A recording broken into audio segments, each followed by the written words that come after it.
हमने कहा सर नाम बता दीजिए कि कौन कौन लोग हैं। बोले नाम हमको नहीं पता है।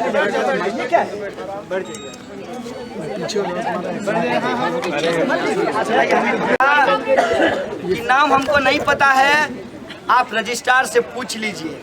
उसी वक्त डाउट हो गया, बनाए वाइस चांसलर हैं और नाम रजिस्ट्रार सर को पता है। फिर भी हम दोनों गए और कहे कि सर पता चला है इंक्वायरी कमेटी बनी है 9 फरवरी के इंसिडेंट को जांच करने के लिए। अभी तक FIR नहीं हुआ है, अरेस्टिंग नहीं हुई है। वहाँ पहुँचे हैं तो बोले हाँ बनी है। बहुत मिन्नत के बाद उन्होंने नाम बताया। जो ही नाम हम लोग सुने तो उसमें से एक संस्थापक सदस्य यूथ फॉर इक्वलिटी, जो रिजर्वेशन के खिलाफ इस कैंपस में बना था। इंडिया अगेंस्ट करप्शन में भी बहुत सारे लोग अपना चेहरा बदल करके उसमें शामिल हो गए थे। और अभी भी जो उसका ऑफिशियल पेज है, ये खबर मिली है तो उसके साथ उनका ताल्लुक है। तो क्लियर हो गया मतलब कि सारे जो टीचर हैं वो एक ही बैकग्राउंड से हैं। दूसरा ये है कि उसमें से कुछ लोग हैं जिनका ट्रैक रिकॉर्ड रहा है कि यहाँ पे वाइवा के नंबर को कम करने का जब सवाल आया तो एड़ी चोटी लगा दिया उन्होंने जातिवाद के समर्थन में। और यहाँ पर जब OBC रिजर्वेशन इम्प्लीमेंट किया जा रहा था उस पर एड़ी चोटी लगा दिया था उन्होंने। तो उनके बारे में पहले से एप्रीहेंशन था, लेकिन ये बात हम लोग उनको बोले नहीं। हम फिर से दोबारा वाइस चांसलर के पास गए और हमने कहा कि सर कहीं भी कोई अगर इंक्वायरी कमेटी बनती है तो सबसे जो उसका बेसिक प्रिंसिपल है कि उसके कंपोजिशन पे ध्यान रखा जाता है। जैसा कि आपको मालूम है कि 9 फरवरी की घटना को लेकर बनी है और उसमें पूरा यूनिवर्सिटी इन्वॉल्व है। तो किसी एक स्कूल के टीचर को रखना उसके कंपोजिशन पे सवाल खड़ा करता है। दूसरा, उसमें सारे मेल टीचर हैं जो कि उसके कंपोजिशन पे सवाल खड़ा करता है। तीसरा, उसमें सोशली डिप्राइव बैकग्राउंड के कोई भी टीचर नहीं है। ये 3 एप्रीहेंशंस हमने उस वक्त वाइस चांसलर साहब के पास रखा।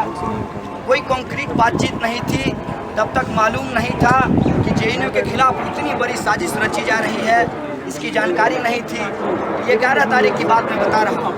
12 तारीख की 11-12 बजे मेरी अरेस्टिंग हो गई और बाद के दिनों में पता चला कि उस मांग को JNU-SU ने कॉन्क्रीटाइज किया। जुनूटा ने उस डिमांड का अपना समर्थन दिया। और जब यहाँ हम आए जेल से छूटने के बाद तो फिर से जो काउंसिल मीटिंग हुई, उस काउंसिल मीटिंग में HLSC के कंपोजिशन पे सवाल उठाया गया और जिस तरीके से उसके इंफॉर्मेशन लीक किए गए उससे भी एडमिनिस्ट्रेशन के ऊपर एक दबाव हम लोगों ने बनाया कि ये गलत बात है। अगर आप एक सेंसिटिव इंक्वायरी कर रहे हैं तो उसका इंफॉर्मेशन लीक कैसे हो रहा है। हालांकि कोई बात नहीं सुनी गई और ये हमारा बार बार का अनुभव रहा है। हैदराबाद सेंट्रल यूनिवर्सिटी में भी जो पहली इंक्वायरी कमेटी बनी थी वो रोहित और उसके साथियों को बरी कर दिया था, लेकिन इनका मन भरा नहीं कि दिल अभी भरा नहीं दत्तात्रेय जी का। उन्होंने कहा कि नहीं ऐसा कैसे होगा, ये तो है एंटी नेशनल। जो एंटी BJP बोलेगा, जो एंटी मोदी बोलेगा वो तो एंटी नेशनल है। तो ये इंक्वायरी कमेटी से बच कैसे गया। तो इन्होंने अपना वाइस चांसलर बिठाया अप्पा राव, और अप्पा राव जी ने दोबारा इंक्वायरी कराई और जानबूझ करके उसको फंसाया गया। इस बात का एप्रीहेंशन हमको JNU में भी था और वही बात बिल्कुल सामने आई। एक तो उसके कंपोजिशन को लेकर के जो JNU-SU का डिमांड था उसको माना नहीं गया। दूसरा, जो रिपोर्ट आई है वो अपने आप में बहुत मज़ेदार है। रिपोर्ट में कहा गया है कि ये लोग वहाँ मौजूद थे। तो मौजूद होना कब से अपराध होगा, वो भी साबरमती ढाबा पे जहाँ सैकड़ों लोग मौजूद होते हैं, चाय पीते हैं, कोई बैठा होता है, पढ़ते पढ़ते जो है कोई ठंडी हवा खाने आता है वहाँ पर, कोई किसी की और भी इच्छा हो सकती है और आते जाते लोगों को देखे भी वहाँ बैठ करके। ये कब से अपराध हो गया कि साबरमती पे कोई बैठना जो है वो अपराध हो गया, मौजूद होना अपराध हो गया। तब मसला आया स्लोगन का, जिस पे लिखा हुआ है कि स्लोगन बाहर के लोगों ने लगाया। तो बाहर के लोगों ने स्लोगन लगाया तो अंदर के लोगों को एकेडमिकली डिबार क्यों किया गया, अंदर के लोगों को पकड़ने के लिए पुलिस अंदर क्यों बुलाई गई, और अंदर के लोगों के लोग आज भी जेल में क्या कर रहे हैं, क्या उनके लिए जेल कोई घूमने की जगह है।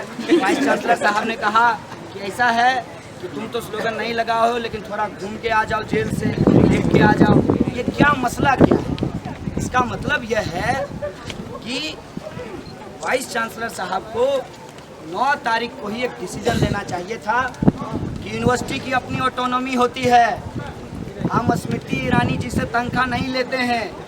इस देश के जो लोग हैं उनका जो टैक्स का पैसा है उससे यूनिवर्सिटी चलती है। यही कह रहा है ना संघी लोग, अभी तो यही कह रहे हैं कि देश के लोगों के टैक्स के पैसा से चलता है, भाजपा के लोगों के टैक्स के पैसा से नहीं चलता है। तो देश के लोग किसको मानेंगे? देश के लोग कानून को मानेंगे, संविधान को मानेंगे। तो वाइस चांसलर साहब आप भी कानून को मानिए, संविधान को मानिए। आप HRD मिनिस्टर से जो कॉल आता है उसको क्यों मानते हैं? आपके पास अपना एक रूल बुक है, उस रूल बुक के हिसाब से आप काम कीजिए। यूनिवर्सिटी जो JNU है वो स्पेशल एक्ट के तहत बना है, और स्पेशल एक्ट के तहत जो यूनिवर्सिटी बनती है उसके खिलाफ अगर सरकार को अगर कुछ करना है, उसमें कोई बदलाव करना है, या तो उसको ऑर्डिनेंस पास करना पड़ेगा, अध्यादेश हिंदी में बोलते हैं, या फिर उनको स्पेशल एक्ट बना करके इस एक्ट को खत्म करना पड़ेगा। ये रूल है, ये मैं पार्लियामेंट और संविधान की बात कर रहा हूँ। तो ये जो हमारा रूल है यूनिवर्सिटी का, यूनिवर्सिटी के अंदर अगर कोई इनडिसिप्लिन होता है, यही चार्ज लगाया गया है, अगर इनडिसिप्लिन होता है तो इसके लिए पुलिस की जरूरत नहीं होती है। इसके लिए हमारा प्रोक्टोरियल बोर्ड होता है, हमारा अपना सिक्योरिटी सिस्टम होता है, जिसका अपना इंटरनल सिक्योरिटी का रिपोर्ट होता है। उन तमाम चीज़ों को बाईपास करके आनन फानन में एक इंक्वायरी कमेटी बनाई गई, और उस इंक्वायरी कमेटी को जो नाम भेजे गए वो नाम थाना भेज दिया गया, और बिना प्राइमा फेसी का जांच किए हुए उन तमाम लोगों को, उसमें से कुछ लोगों को एकेडमिकली डिबार कर दिया गया। या तो यूनिवर्सिटी सिस्टम को फॉलो कीजिए, या इस देश का कानून और इस देश की पुलिस जो कर रही है उस पर भरोसा कीजिए। जब 9 तारीख का मामला सब जुडिस है तो वो मेरे लिए भी सब जुडिस है, और वो वाइस चांसलर साहब के लिए भी सब जुडिस है। उसके ऊपर कोई लोग सवाल नहीं खड़ा कर सकते। अगर वाइस चांसलर साहब न्यायालय का सम्मान करते हैं, अगर जो लोग, जैसे हमारा एक है हीरो, वो कहा कि आप प्रेसिडेंट नहीं हो सकते हैं क्योंकि आप पर इंक्वायरी चल रही है। हमने कहा इंक्वायरी तो मोदी जी पे 10 साल चला था। गुजरात के मुख्यमंत्री कैसे बने रहे? इंक्वायरी तो तुम्हारे खिलाफ भी चल रही है। बोला आप नैतिक आधार पे इस्तीफा देते हैं। तुम मानते हो मेरे अंदर नैतिकता है? तो अगर ऐसा लगता है तो ये बहुत खुशी की बात है, तो हम सोचेंगे।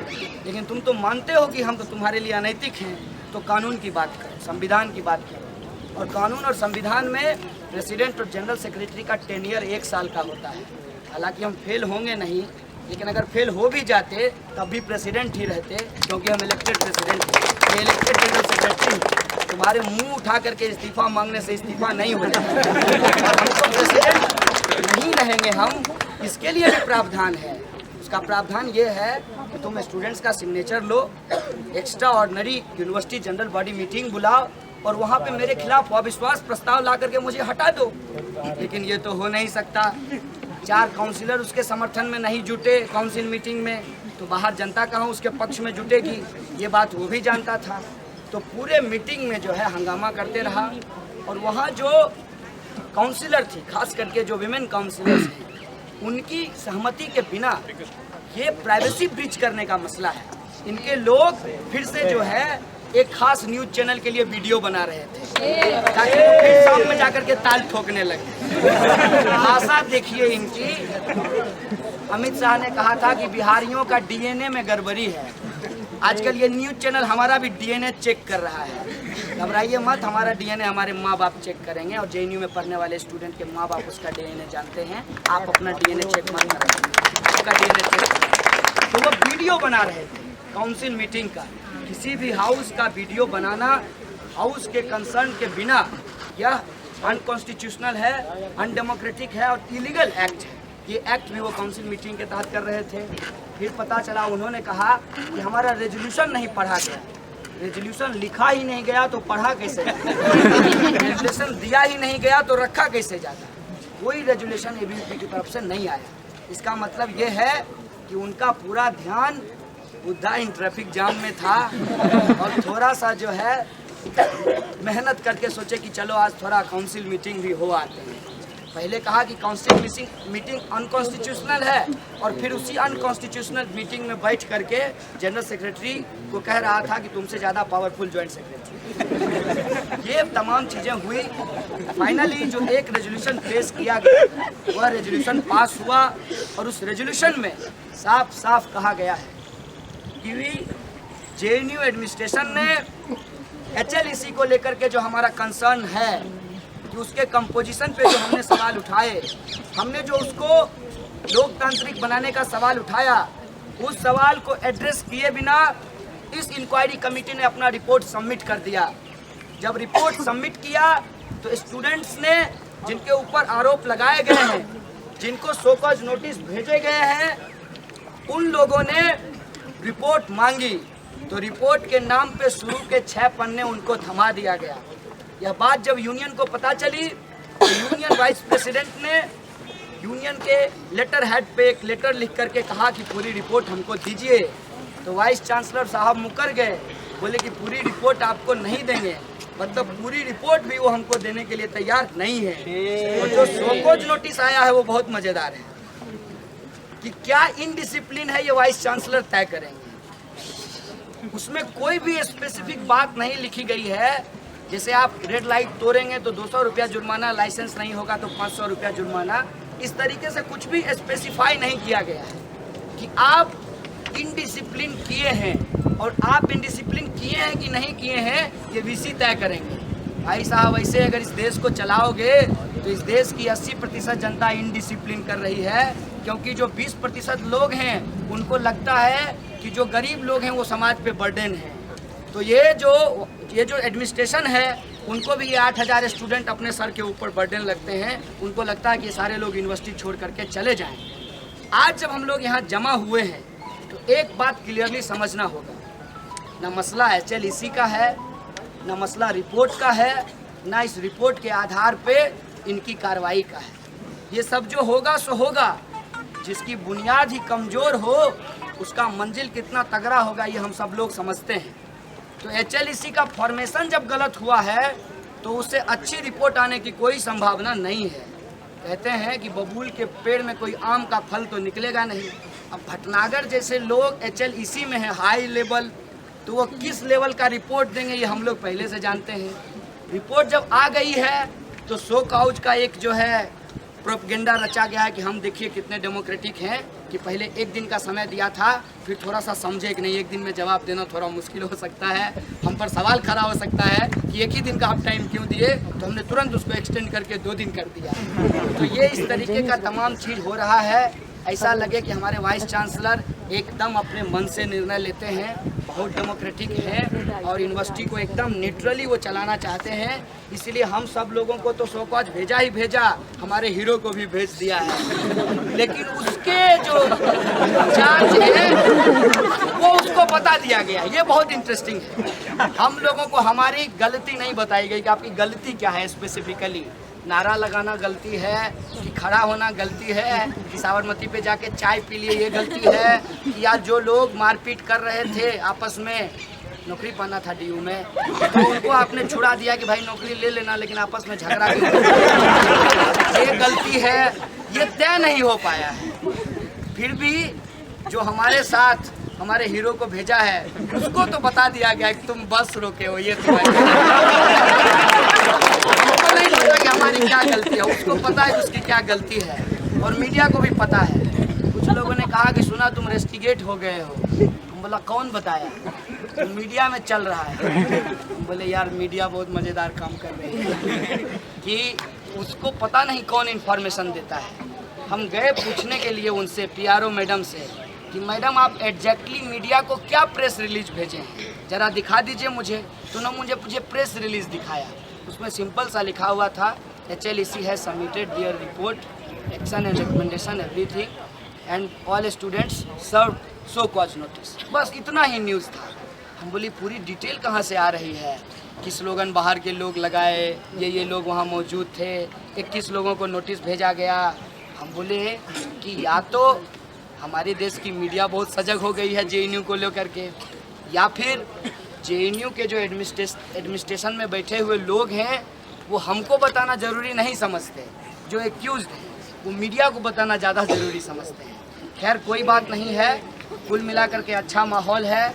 हम बहुत शुक्रगुजार हैं मीडिया के लिए कि कम से कम आप हमारी हर छोटी बड़ी चीज़ को अगर रिपोर्ट कर रहे हैं तो आपको भी पता चल रहा है कि वेयर JNU स्टैंड, आपको भी पता चल रहा है JNU क्या चीज़ है।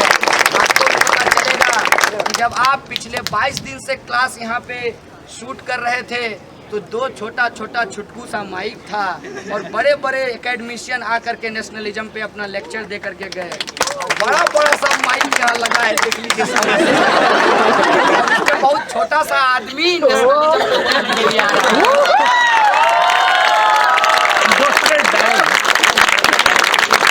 आकर थप्पड़ मार कर चला गया।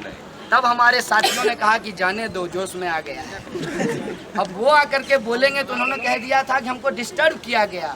नहीं अनुपम खेर जी, आप बहुत अच्छा अभिनय करते हैं और आपके अभिनय के बहुत सारे मुरीद हैं इस कैंपस में लोग, लेकिन आप अभिनय कीजिएगा, अपना ज्ञान मत दीजिएगा। पढ़ते हैं, नेशनलिज्म पढ़ते हैं और नेशनलिज्म की सबसे बुनियादी बात जो हम समझते हैं, हमको नहीं लगता कि बाल, सर का सारा बाल निकल जाने के बाद भी आप समझ पाए। नेशनलिज्म के लिए जो सबसे बुनियादी चीज़ है वो ये है कि इस देश का नेशनलिज्म कभी भी एक धर्म के आधार पर नहीं हो सकता। इस देश का नेशनलिज्म कभी भी एक देश की जाति के आधार पर नहीं हो सकता और इस देश का नेशनलिज्म कभी भी एक लिंग के आधार पर नहीं हो सकता। अगर इस देश का नेशनलिज्म आप समझना चाहते हैं तो इस देश के जनता को देखिए, जहाँ काले लोग भी हैं, गोरे लोग भी हैं और श्यामले लोग भी हैं, जहाँ लड़कियाँ भी हैं और लड़के भी हैं और वो भी हैं जो लड़का ना है लड़की ना है। यहाँ पे अमीर भी है और गरीब भी है, यहाँ पे सभी जाति धर्म के लोग हैं। इस देश के नेशनलिज्म को अगर हमको बचाना है तो रोहित वेमुला जैसे लोगों के लिए न्याय सुनिश्चित करना पड़ेगा।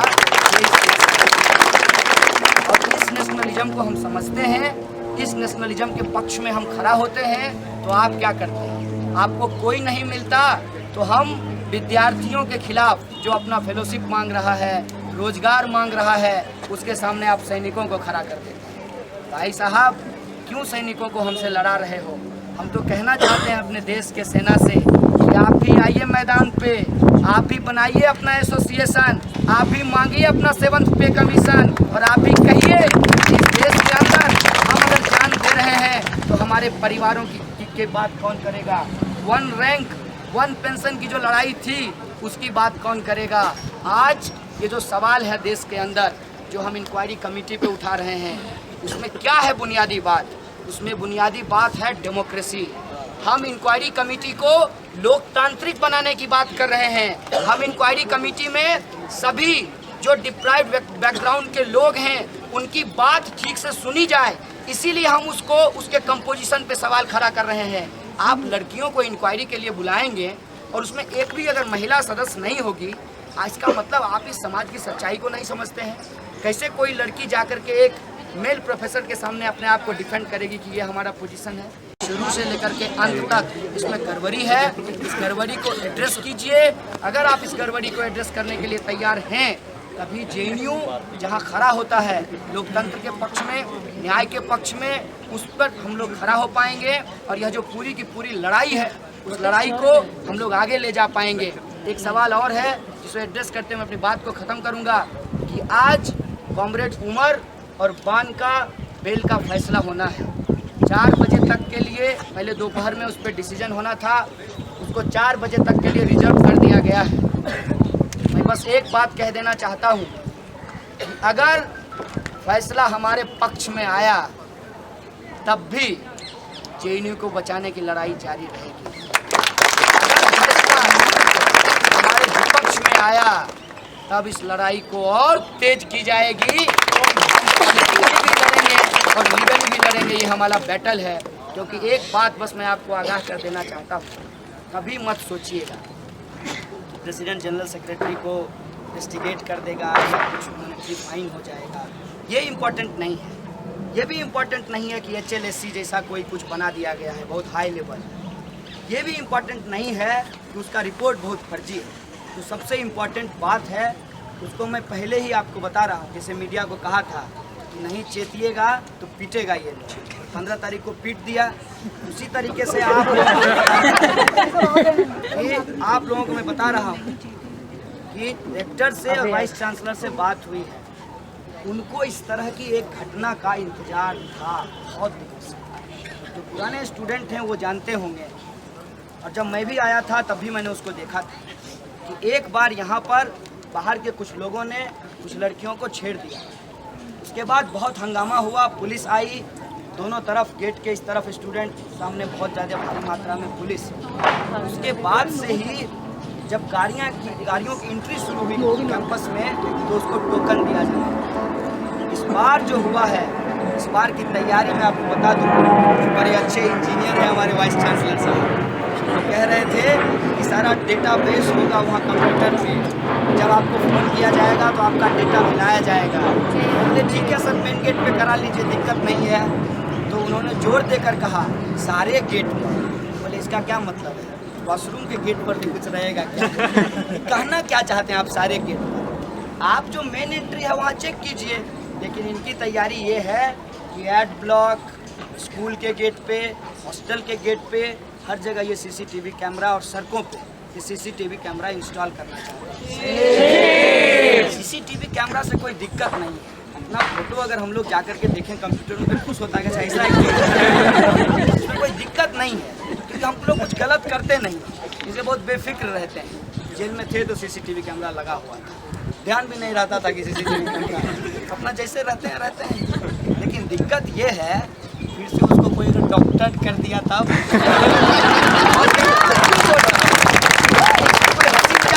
सीरियस बात मैं आपको बता रहा हूँ। 8 तारीख को रजिस्ट्रार के साथ हमारी मीटिंग, तो 8 तारीख को सीसीटीवी काम कर रहा था। 9 तारीख को जब हमारी मीटिंग नहीं हुई, मैं सो रहा था, उस दिन सीसीटीवी काम ही नहीं कर रहा था। ये इतना इंटरेस्टिंग है कि मैं समझ गया कि सीसीटीवी कैमरा लोगों को बचाने के लिए नहीं होता है। लोगों को अगर बचाना है तो उनको उनका बुनियादी हक दे दीजिए, उनको उनका फेलोशिप दे दीजिए, लाइब्रेरी में उनको किताब दे दीजिए। जब यहाँ पढ़ लें, जब उनका थीसिस सबमिट हो जाए, तो जैसा ही थीसिस वो लिखें, जितनी ही उनकी योग्यता है, उस योग्यता के आधार पर उनको नौकरी दे दीजिए। सीसीटीवी में मत फंसाइए, क्योंकि सीसीटीवी से न कभी अपराध रुका है न रुकेगा। अपराध अगर रोकना है तब अपराध की बुनियाद में जाइए। अपराध की बुनियाद जो है वो समाज में होने वाली गैर बराबरी है, और वो गैर बराबरी को जो बचा के रखने वाले लोग हैं, वो लोग ही इस तरह की से चीज़ों का इस्तेमाल करते हैं। तो इनको मैं कह देना चाहता हूँ कि ना HLEC माना है, ना रिपोर्ट माने हैं, ना तुम्हारा सीसीटीवी कैमरा मानने वाले हैं। क्योंकि इससे पहले भी 24/7 पे एक सीसीटीवी कैमरा इंस्टॉल किया गया था, और उस वक्त का जो यूनियन था वो लड़ा था, कहा था कि ठीक है मारपीट हो गया, लोग वहाँ पे कर लीजिए, तो मारपीट रोक दीजिए। आपके हाथ में घाव हो गया तो आप हाथ कटवा लेंगे, ये तो कोई इलाज नहीं है। घाव हो गया, घाव का इलाज कीजिए, हाथ कटवा लेना ये इलाज नहीं है। इस कैंपस के अंदर अगर कुछ गलत हुआ है तो उस गलत को हम सब लोग मिल कर के रोकेंगे। वैसे भी अगर पुलिस अपराध रोकती तो पुलिस तो तब से है जब से अपराध है, लेकिन अपराध आज तक रुका नहीं। अपराध हमेशा समाज के कॉन्शसनेस से रुकता है, और हमको लगता है कि JNU में लोग इतने कॉन्शस हैं कि जब यहाँ मार करके लोग चला जा रहा है तब उसको कुछ नहीं करेंगे। आज जो अनुपम खेर जो है नेशनलिज्म पे क्लास लेक्चर दे के चले जाएंगे लोग, उनको कुछ नहीं बोलेंगे, ज़्यादा से ज़्यादा उनसे सवाल पूछेंगे। तो JNU जैसे कैंपस में इस तरह की चीज़ों की कोई ज़रूरत नहीं है, और इसीलिए मसला 5, 8, 10, 20 स्टूडेंट को बचाने का नहीं है, मसला JNU को बचाने का है। मसला इस कैंपस के अंदर जो डेमोक्रेटिक स्पेस है उसको बचाने का है, और ये लड़ाई अंदर से लेकर बाहर तक जारी रहेगी, क्योंकि JNU को बचाने की लड़ाई कैंपस के अंदर सोशल जस्टिस को इंश्योर करने की लड़ाई है। JNU को बचाने की लड़ाई इस देश के अंदर संविधान और लोकतंत्र को बचाने की लड़ाई है। इसीलिए दोस्तों, आप तमाम लोगों से अपील है कि आगे जो भी कोर्स ऑफ एक्शन होगा एडमिनिस्ट्रेशन का, उसके खिलाफ हम लोग एकजुट रहेंगे और अपने साथी उमर और बान की रिहाई को लेकर लगातार संघर्ष करते रहेंगे। इन तमाम शब्दों के साथ मैं आप तमाम लोगों को शुक्रिया अदा करते हुए अपनी बात को ख़त्म करूंगा। शुक्रिया सकता है, हम पर सवाल खड़ा हो सकता है कि एक ही दिन का आप टाइम क्यों दिए, तो हमने तुरंत उसको एक्सटेंड करके 2 दिन कर दिया। तो ये इस तरीके का तमाम चीज़ हो रहा है। ऐसा लगे कि हमारे वाइस चांसलर एकदम अपने मन से निर्णय लेते हैं, बहुत डेमोक्रेटिक है और यूनिवर्सिटी को एकदम न्यूट्रली वो चलाना चाहते हैं। इसलिए हम सब लोगों को तो शोकॉज भेजा ही भेजा, हमारे हीरो को भी भेज दिया है, लेकिन उसके जो चार्ज है वो उसको बता दिया गया। ये बहुत इंटरेस्टिंग है। हम लोगों को हमारी गलती नहीं बताई गई कि आपकी गलती क्या है स्पेसिफिकली।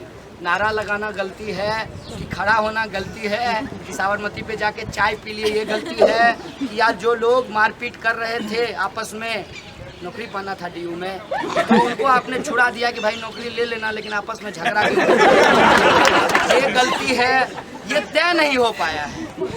फिर भी जो हमारे साथ हमारे हीरो को भेजा है उसको तो बता दिया गया कि तुम बस रोके हो, ये हमको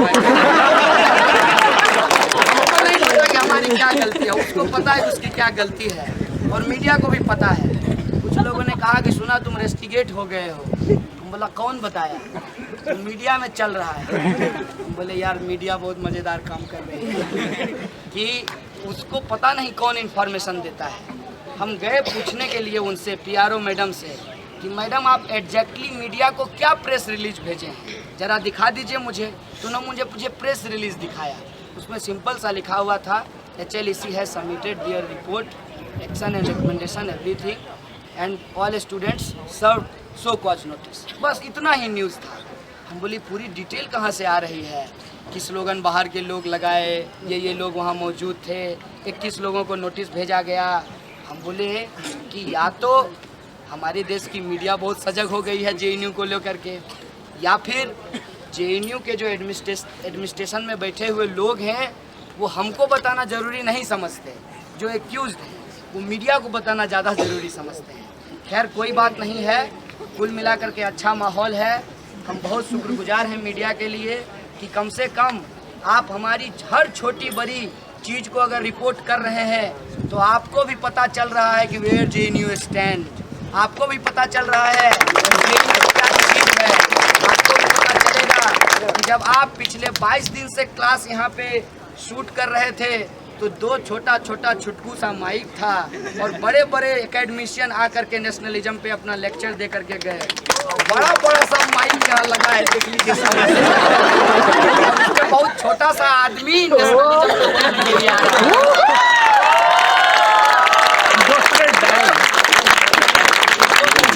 थप्पड़ मार कर चला गया। तब हमारे साथियों ने कहा कि जाने दो, जोश में आ गया है। अब वो आकर के बोलेंगे तो उन्होंने कह दिया था कि हमको डिस्टर्ब किया गया। नहीं अनुपम खेर जी, आप बहुत अच्छा अभिनय करते हैं और आपके अभिनय के बहुत सारे मुरीद हैं इस कैंपस में लोग, लेकिन आप अभिनय कीजिएगा, अपना ज्ञान मत दीजिएगा। पढ़ते हैं, नेशनलिज्म पढ़ते हैं और नेशनलिज्म की सबसे बुनियादी बात जो हम समझते हैं, हमको नहीं लगता कि बाल, सर का सारा बाल निकल जाने के बाद भी आप समझ पाए। नेशनलिज्म के लिए जो सबसे बुनियादी चीज़ है वो ये है कि इस देश का नेशनलिज्म कभी भी एक धर्म के आधार पर नहीं हो सकता।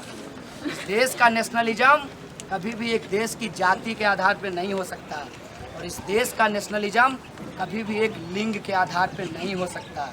अगर इस देश का नेशनलिज्म आप समझना चाहते हैं तो इस देश के जनता को देखिए, जहाँ काले लोग भी हैं, गोरे लोग भी हैं और श्यामले लोग भी हैं, जहाँ लड़कियाँ भी हैं और लड़के भी हैं और वो भी हैं जो लड़का ना है लड़की ना है। यहाँ पे अमीर भी है और गरीब भी है, यहाँ पे सभी जाति। और वहाँ जो काउंसिलर थी, खास करके जो विमेन काउंसिलर्स हैं, उनकी सहमति के बिना ये प्राइवेसी ब्रीच करने का मसला है। इनके लोग फिर से जो है एक खास न्यूज़ चैनल के लिए वीडियो बना रहे थे ताकि वो फिर शाम में जाकर के ताल ठोकने लगे। आशा देखिए इनकी। अमित शाह ने कहा था कि बिहारियों का DNA में गड़बड़ी है। आजकल ये न्यूज़ चैनल हमारा भी DNA चेक कर रहा है। घबराइए मत, हमारा DNA हमारे माँ बाप चेक करेंगे और JNU में पढ़ने वाले स्टूडेंट के माँ बाप उसका DNA जानते हैं। आप अपना DNA चेक मत करेंगे, आपका DNA चेक। तो वो वीडियो बना रहे थे काउंसिल मीटिंग का। किसी भी हाउस का वीडियो बनाना हाउस के कंसर्न के बिना यह अनकॉन्स्टिट्यूशनल है, अनडेमोक्रेटिक है और इलीगल एक्ट है। ये एक्ट भी वो काउंसिल मीटिंग के तहत कर रहे थे। फिर पता चला उन्होंने कहा कि हमारा रेजोल्यूशन नहीं पढ़ा गया।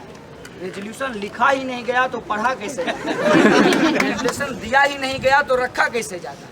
कोई रेजोल्यूशन एबीवीपी की तरफ से नहीं आया। इसका मतलब ये है कि उनका पूरा ध्यान बुद्धा इन ट्रैफिक जाम में था और थोड़ा सा जो है मेहनत करके सोचे कि चलो आज थोड़ा काउंसिल मीटिंग भी हो आते हैं। पहले कहा कि काउंसिल मीटिंग अनकॉन्स्टिट्यूशनल है और फिर उसी अनकॉन्स्टिट्यूशनल मीटिंग में बैठ करके जनरल सेक्रेटरी को कह रहा था कि तुमसे ज़्यादा पावरफुल ज्वाइंट सेक्रेटरी। ये तमाम चीज़ें हुई। फाइनली जो एक रेजोल्यूशन पेश किया गया वह रेजोल्यूशन पास हुआ और उस रेजोल्यूशन में साफ साफ कहा गया है कि जेएनयू एडमिनिस्ट्रेशन ने HLEC को लेकर के जो हमारा कंसर्न है कि उसके कंपोजिशन पे जो हमने सवाल उठाए, हमने जो उसको लोकतांत्रिक बनाने का सवाल उठाया, उस सवाल को एड्रेस किए बिना इस इंक्वायरी कमेटी ने अपना रिपोर्ट सबमिट कर दिया। जब रिपोर्ट सबमिट किया तो स्टूडेंट्स ने जिनके ऊपर आरोप लगाए गए हैं, जिनको शो कॉज नोटिस भेजे गए हैं, उन लोगों ने रिपोर्ट मांगी तो रिपोर्ट के नाम पे शुरू के 6 पन्ने उनको थमा दिया गया। यह बात जब यूनियन को पता चली तो यूनियन वाइस प्रेसिडेंट ने यूनियन के लेटर हेड पे एक लेटर लिख करके कहा कि पूरी रिपोर्ट हमको दीजिए। तो वाइस चांसलर साहब मुकर गए, बोले कि पूरी रिपोर्ट आपको नहीं देंगे। मतलब पूरी रिपोर्ट भी वो हमको देने के लिए तैयार नहीं है। और जो शोकॉज नोटिस आया है वो बहुत मजेदार है कि क्या इनडिसिप्लिन है ये वाइस चांसलर तय करेंगे। उसमें कोई भी स्पेसिफिक बात नहीं लिखी गई है। जैसे आप रेड लाइट तोड़ेंगे तो 200 रुपया जुर्माना, लाइसेंस नहीं होगा तो 500 रुपया जुर्माना। इस तरीके से कुछ भी स्पेसिफाई नहीं किया गया है कि आप इनडिसिप्लिन किए हैं और आप इनडिसिप्लिन किए हैं कि नहीं किए हैं ये वीसी तय करेंगे। भाई साहब, ऐसे अगर इस देश को चलाओगे तो इस देश की 80% जनता इनडिसिप्लिन कर रही है, क्योंकि जो 20% लोग हैं उनको लगता है कि जो गरीब लोग हैं वो समाज पे बर्डन है। तो ये जो एडमिनिस्ट्रेशन है उनको भी ये 8000 स्टूडेंट अपने सर के ऊपर बर्डन लगते हैं। उनको लगता है कि सारे लोग यूनिवर्सिटी छोड़ करके चले जाएं। आज जब हम लोग यहाँ जमा हुए हैं तो एक बात क्लियरली समझना होगा, न मसला HLEC का है, न मसला रिपोर्ट का है, न इस रिपोर्ट के आधार पे इनकी कार्रवाई का है। ये सब जो होगा सो होगा। जिसकी बुनियाद ही कमज़ोर हो उसका मंजिल कितना तगड़ा होगा ये हम सब लोग समझते हैं। तो HLEC का फॉर्मेशन जब गलत हुआ है तो उससे अच्छी रिपोर्ट आने की कोई संभावना नहीं है। कहते हैं कि बबूल के पेड़ में कोई आम का फल तो निकलेगा नहीं। अब भटनागर जैसे लोग HLEC में है हाई लेवल, तो वो किस लेवल का रिपोर्ट देंगे ये हम लोग पहले से जानते हैं। रिपोर्ट जब आ गई है तो शो काउज का एक जो है प्रोपगेंडा रचा गया है कि हम देखिए कितने डेमोक्रेटिक हैं, कि पहले एक दिन का समय दिया था, फिर थोड़ा सा समझे कि नहीं एक दिन में जवाब देना थोड़ा मुश्किल हो। हम के लोग हैं, इस देश के नेशनलिज्म को अगर हमको बचाना है तो रोहित वेमुला जैसे लोगों के लिए न्याय सुनिश्चित करना पड़ेगा। और इस नेशनलिज्म को हम समझते हैं, इस नेशनलिज्म के पक्ष में हम खड़ा होते हैं। तो आप क्या करते हैं? आपको कोई नहीं मिलता तो हम विद्यार्थियों के खिलाफ जो अपना फेलोशिप मांग रहा है, रोजगार मांग रहा है, उसके सामने आप सैनिकों को खड़ा कर देते हैं। भाई साहब, क्यों सैनिकों को हमसे लड़ा रहे हो? हम तो कहना चाहते हैं अपने देश के सेना से कि आप भी आइए मैदान पे, आप भी बनाइए अपना एसोसिएशन, आप भी मांगिए अपना 7th पे कमीशन और आप भी कहिए इस देश के अंदर हम अगर जान दे रहे हैं तो हमारे परिवारों की बात कौन करेगा? 1 रैंक 1 पेंशन की जो लड़ाई थी उसकी बात कौन करेगा? आज ये जो सवाल है देश के अंदर जो हम इंक्वायरी कमेटी पे उठा रहे हैं, उसमें क्या है बुनियादी बात? उसमें बुनियादी बात है डेमोक्रेसी। हम इंक्वायरी कमेटी को लोकतांत्रिक बनाने की बात कर रहे हैं। हम इंक्वायरी कमेटी में सभी जो डिप्राइव्ड बैकग्राउंड के लोग हैं उनकी बात ठीक से सुनी जाए, इसीलिए हम उसको उसके कंपोजिशन पे सवाल खड़ा कर रहे हैं। आप लड़कियों को इंक्वायरी के लिए बुलाएंगे और उसमें एक भी अगर महिला सदस्य नहीं होगी, इसका मतलब आप इस समाज की सच्चाई को नहीं समझते हैं।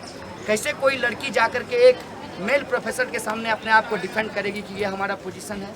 शुरू से लेकर के अंत तक इसमें गड़बड़ी है। इस गड़बड़ी को एड्रेस कीजिए।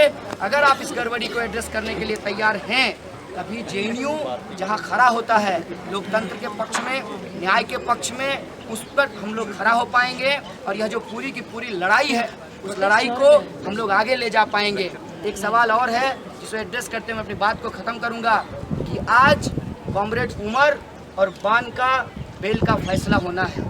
4 बजे तक के लिए, पहले दोपहर में उस पर डिसीजन होना था, उसको 4 बजे तक के लिए रिजर्व कर दिया गया है।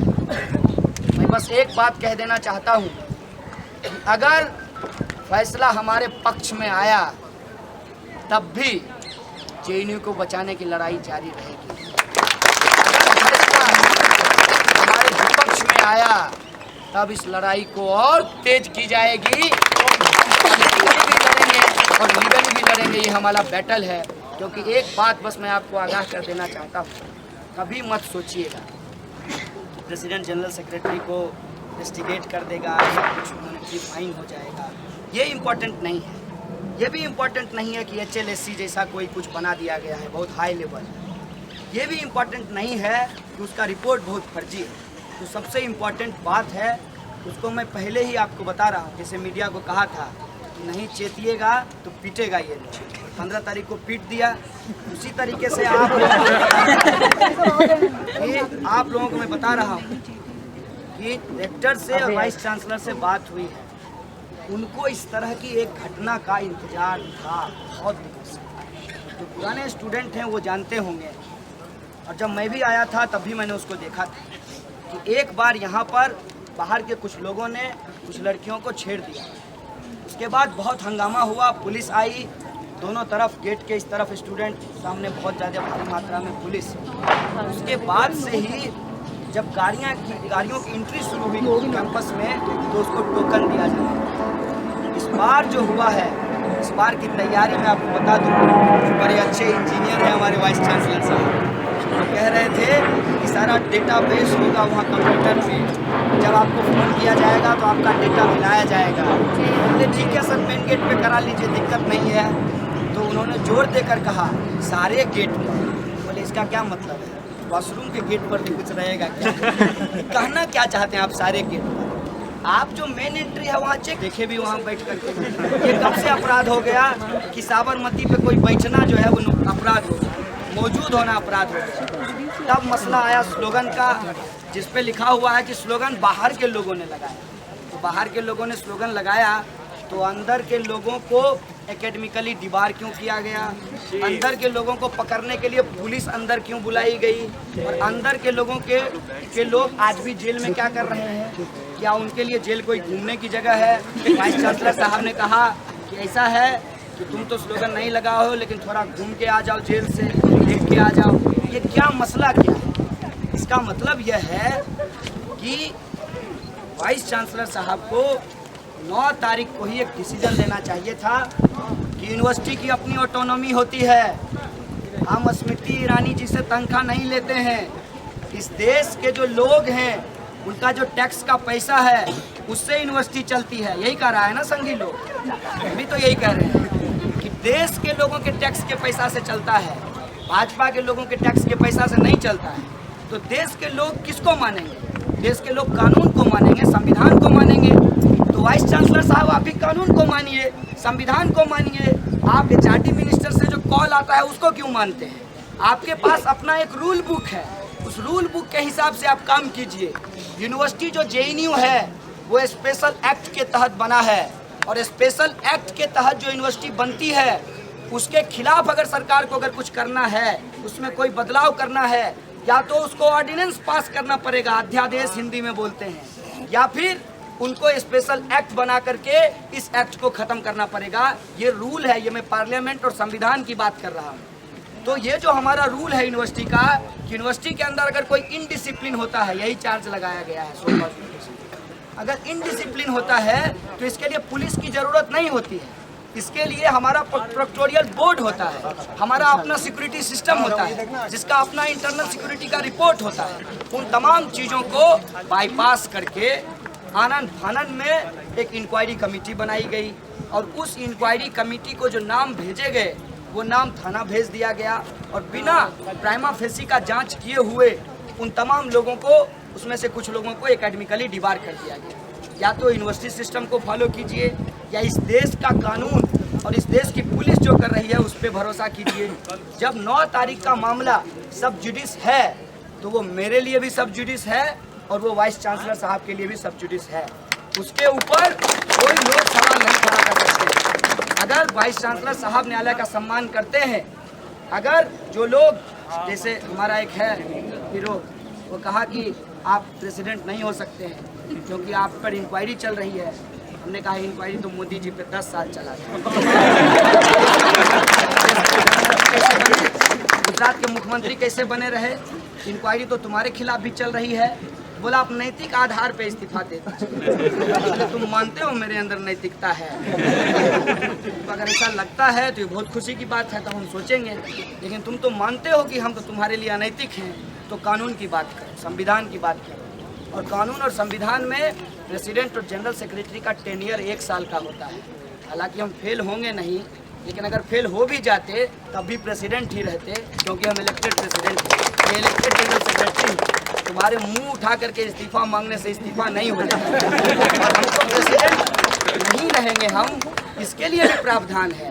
उसका प्रावधान ये है कि तुम स्टूडेंट्स का सिग्नेचर लो, extraordinary university general body meeting बुलाओ और वहाँ पे मेरे खिलाफ अविश्वास प्रस्ताव ला करके मुझे हटा दो। लेकिन ये तो हो नहीं सकता। 4 काउंसिलर उसके समर्थन में नहीं जुटे काउंसिल मीटिंग में, तो बाहर जनता कहाँ उसके पक्ष में जुटेगी, ये बात वो भी जानता था।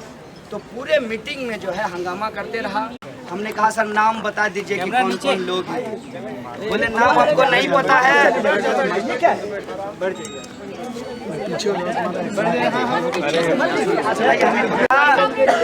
कि नाम हमको नहीं पता है, आप रजिस्ट्रार से पूछ लीजिए।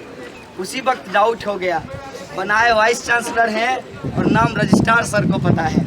फिर भी हम दोनों गए और कहे कि सर पता चला है इंक्वायरी कमेटी बनी है 9 फरवरी के इंसिडेंट को जांच करने के लिए। अभी तक FIR नहीं हुआ है, अरेस्टिंग नहीं हुई है। वहाँ पहुँचे हैं तो बोले हाँ बनी है। बहुत मिन्नत के बाद उन्होंने नाम बताया। जो ही नाम हम लोग सुने तो उसमें से एक संस्थापक सदस्य यूथ फॉर इक्वलिटी, जो रिजर्वेशन के खिलाफ इस कैंपस में बना था। इंडिया अगेंस्ट करप्शन में भी बहुत सारे लोग अपना चेहरा बदल करके उसमें शामिल हो गए थे। और अभी भी जो उसका ऑफिशियल पेज है, ये खबर मिली है कि उसके साथ उनका ताल्लुक है। तो क्लियर हो गया मतलब कि सारे जो टीचर हैं वो एक ही बैकग्राउंड से हैं। दूसरा ये है कि उसमें से कुछ लोग हैं जिनका ट्रैक रिकॉर्ड रहा है कि यहाँ पे वाइवा के नंबर को कम करने का जब सवाल आया तो एड़ी चोटी लगा दिया उन्होंने जातिवाद के समर्थन में। और यहाँ पर जब OBC रिजर्वेशन इम्प्लीमेंट किया जा रहा था उस पर एड़ी चोटी लगा दिया था उन्होंने। तो उनके बारे में पहले से एप्रीहेंशन था, लेकिन ये बात हम लोग उनको बोले नहीं। हम फिर से दोबारा वाइस चांसलर के पास गए और हमने कहा कि सर कहीं भी कोई अगर इंक्वायरी कमेटी बनती है तो सबसे जो उसका बेसिक प्रिंसिपल है कि उसके कंपोजिशन पे ध्यान रखा जाता है। जैसा कि आपको मालूम है कि 9 फरवरी की घटना को लेकर बनी है और उसमें पूरा यूनिवर्सिटी इन्वॉल्व है, तो किसी एक स्कूल के टीचर को रखना उसके कंपोजिशन पे सवाल खड़ा करता है। दूसरा, उसमें सारे मेल टीचर हैं जो कि उसके कंपोजिशन पे सवाल खड़ा करता है। तीसरा, उसमें सोशली डिप्राइव बैकग्राउंड के कोई भी टीचर नहीं है। ये 3 एप्रीहेंशंस हमने उस वक्त वाइस चांसलर साहब के पास रखा। कोई कॉन्क्रीट बातचीत नहीं थी, तब तक मालूम नहीं था कि JNU के खिलाफ इतनी बड़ी साजिश रची जा रही है, इसकी जानकारी नहीं थी। ये 11 तारीख की बात मैं बता रहा हूँ। 12 तारीख की 11-12 बजे मेरी अरेस्टिंग हो गई और बाद के दिनों में पता चला कि उस मांग को JNU-SU ने कॉन्क्रीटाइज किया। जुनूटा ने उस डिमांड का अपना समर्थन दिया और जब यहाँ हम आए जेल से छूटने के बाद तो फिर से जो काउंसिल मीटिंग हुई, उस काउंसिल मीटिंग में HLSC के कंपोजिशन पे सवाल उठाया गया और जिस तरीके से उसके इंफॉर्मेशन लीक किए गए उससे भी एडमिनिस्ट्रेशन के ऊपर एक दबाव हम लोगों ने बनाया कि ये गलत बात है। अगर आप एक सेंसिटिव इंक्वायरी कर रहे हैं तो उसका इंफॉर्मेशन लीक कैसे हो रहा है। हालांकि कोई बात नहीं सुनी गई और ये हमारा बार बार का अनुभव रहा है। हैदराबाद सेंट्रल यूनिवर्सिटी में भी जो पहली इंक्वायरी कमेटी बनी थी वो रोहित और उसके साथियों को बरी कर दिया था। लेकिन इनका मन भरा नहीं, कि दिल अभी भरा नहीं दत्तात्रेय जी का। उन्होंने कहा कि नहीं, ऐसा कैसे होगा, ये तो है एंटी नेशनल। जो एंटी बीजेपी बोलेगा, जो एंटी मोदी बोलेगा, वो तो एंटी नेशनल है। तो ये इंक्वायरी कमेटी से बच कैसे गया? तो इन्होंने अपना वाइस चांसलर बिठाया अप्पा राव, और अप्पा राव जी ने दोबारा इंक्वायरी कराई और जानबूझ करके उसको फंसाया गया। इस बात का एप्रीहेंशन हमको जेएनयू में भी था, और वही बात बिल्कुल सामने आई। एक तो उसके कंपोजिशन को लेकर के जो जेएनयू का डिमांड था उसको माना नहीं गया। दूसरा, जो रिपोर्ट आई है वो अपने आप में बहुत मज़ेदार है। रिपोर्ट में कहा गया है कि ये लोग वहाँ मौजूद थे। तो मौजूद होना कब से अपराध होगा? वो भी साबरमती ढाबा पे, जहाँ सैकड़ों लोग मौजूद होते हैं, चाय पीते हैं, कोई बैठा होता है, पढ़ते पढ़ते जो है कोई ठंडी हवा खाने आता है वहाँ पर, कोई किसी का और भी इच्छा हो सकती है, और आते जाते लोगों को